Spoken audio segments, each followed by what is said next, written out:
साथियों नमस्कार, कैसे हैं आप सब लोग?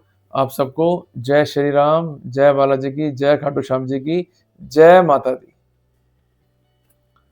आज एक महत्वपूर्ण टॉपिक पर मैं चर्चा करने जा रहा हूँ। टॉपिक जो है जुड़ा हुआ है रिवीजन से।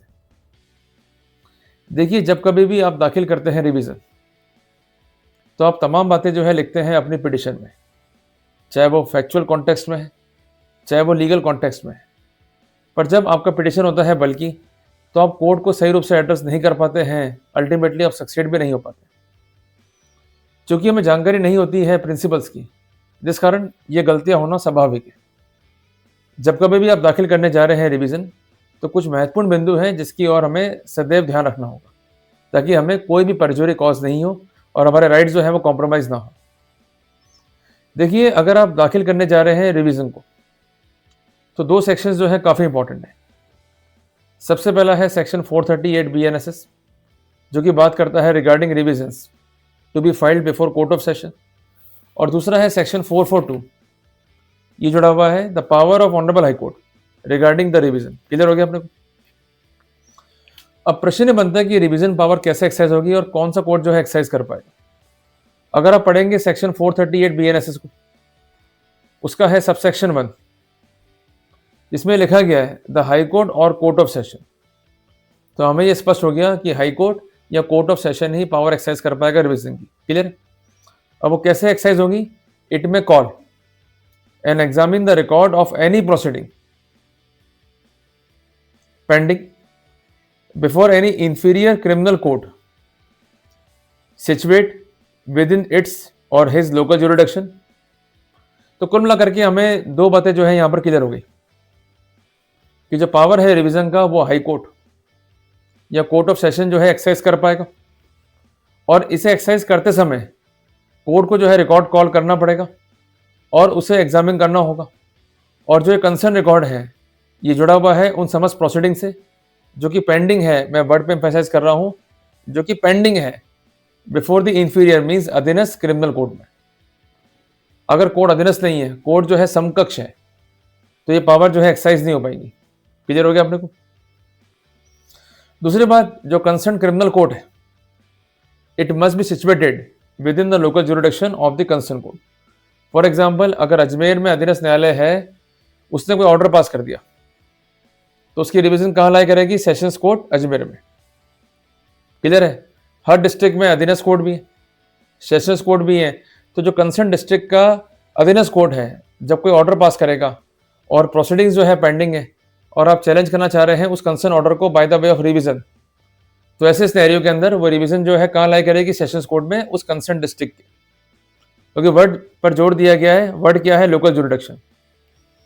अब जब भी कोर्ट जो है कॉल करेगा रिकॉर्ड को और एग्जामिन करेगा रिकॉर्ड को, तो कोर्ट क्या चेक करेगा कि क्या ऑर्डर करेक्ट है या नहीं है, क्या ऑर्डर लीगल है या नहीं है, क्या ऑर्डर परवर्स है या नहीं है।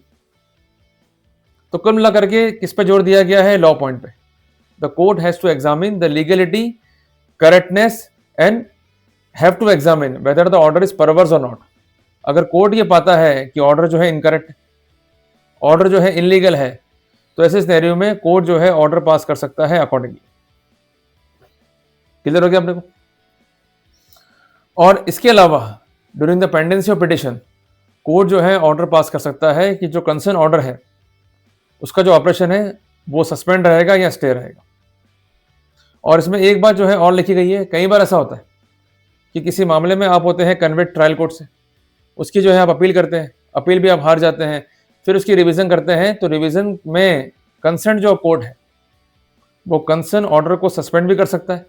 और अगर अक्यूज जेल में है, means he is in confinement, the order can be made और order could be pronounced regarding the release of accused on bail bond. Clear हो गया अपने को? तो कुल मिला करके हमें जोर देना है लॉ पॉइंट पे कि लीगली जो है क्या गलती हुई है कंसर्न ट्रायल कोर्ट से। अगर हम लीगल बात नहीं करेंगे या लॉ पॉइंट पे बात नहीं करेंगे तो हम सक्सीड भी नहीं हो पाएंगे। मैं एक एग्जांपल लूंगा आपको स्थिति स्पष्ट करने के लिए। मान लीजिए कि आपने कोई एप्लीकेशन जो है दाखिल करी before the concern trial court. Clear है? और वो एप्लीकेशन जो है कोर्ट ने खारिज कर दी एक सिंपल ऑर्डर लिख करके। ऑर्डर में जो है रीजंस नहीं। अब जो प्रोविजन है बीएनएसएस में, मैं खासकर जोड़ दे रहा हूं सेक्शन 393 पे, जो ये कहता है कि कोर्ट जब भी कोई ऑर्डर करेगा तो कोर्ट को रीजंस जो है लिखने होंगे। ये क्या हो गई लॉ की बात। पर ऑर्डर कैसा है, इन लिमिन है, मीन्स इन शॉर्ट है, जिसमें कोई रीजंस नहीं है, तो ऑर्डर क्या हो गया, अगेंस्ट लॉ। तो इस तरह के ऑर्डर को हम चैलेंज कर सकते हैं रिवीजन में, और जो लॉ पॉइंट है इसको हम करके इंडिकेट कोर्ट से सक्सीड जो है प्राप्त कर सकते हैं। क्लियर हो गया अपने को। तो इस प्रकार जो है आपको जोर देना होता है कंसेंट प्रोसीडिंग्स पे। क्लियर हो गया अपने को। अब यहाँ पर स्पष्टीकरण भी है, इसको जो है आप देख लीजिएगा, इसमें कोई विशेष चीज नहीं है। पर एक बात जो है ध्यान रखनी है कि अगर ऑर्डर जो है इंटरलोकेटरी है तो वहां पर रिवीजन जो है लाई नहीं करेगी। ये महत्वपूर्ण सेक्शन है, और जो ये सेक्शन है it correspond to section 397 of CrPC. Clear है। तो यहाँ पर एक बात जो है नोट डाउन कर लीजिए कि अगर ऑर्डर इंटरलोकेटरी है तो उसकी रिवीजन लाई नहीं करेगी। मैं आपको एक छोटी सी बात समझाना चाहता हूँ कि जो भी आदेश होते हैं 19 सीआरपीसी में या 311 सीआरपीसी में, जो वर्तमान में क्या हो गए 94 बीएनएसएस एंड सेक्शन 348 बीएनएसएस, उसकी रिवीजन जो है लाई नहीं करेगी, क्योंकि इस तरह की रिवीजन को स्ट्रिक्टली बार्ड किया था ऑनरेबल सुप्रीम कोर्ट ने एक महत्वपूर्ण जजमेंट में, जिसका साइटेशन का स्पेसिफिकेशन है 2009 criminal law reporter supreme court page 330। Clear हो गया। इसी प्रकार कोई अगर ऑर्डर है रिगार्डिंग द प्रोसेस, मीन्स आपने कोर्ट से कहा कि कोई डॉक्यूमेंट जो है कॉल कीजिए या कोई फाइल जो है कॉल कीजिए, और कोर्ट ने वो अर्जी जो है खारिज कर दी, जो कि एक सामान्य एप्लीकेशन होती है प्रोसेस की, तो वहां पर रिवीजन जो है लाई नहीं करेगी। तो कुल मिला के हमें क्लियर हो गया कि जब भी रिवीजन हम दाखिल करेंगे तो हमें बात करनी है लीगल पॉइंट्स पे। इसके अलावा हमें ये भी चेक करना है कि ऑर्डर इंटरमीडिएटरी है या इंटरलोकेटरी है। अगर ऑर्डर इंटरलोकेटरी है तो वहां पर रिवीजन लाई नहीं करेगी। तो कुल मिलाकर के मैंने आपको स्पष्ट कर दिया द स्कोप ऑफ रिवीजन। तो जब भी आप दाखिल करें रिवीजन तो ये महत्वपूर्ण लीगल पॉइंट्स हैं, इसका जो है विशेष ध्यान रखिएगा। जल्दी मिलेंगे एक नए अध्याय में।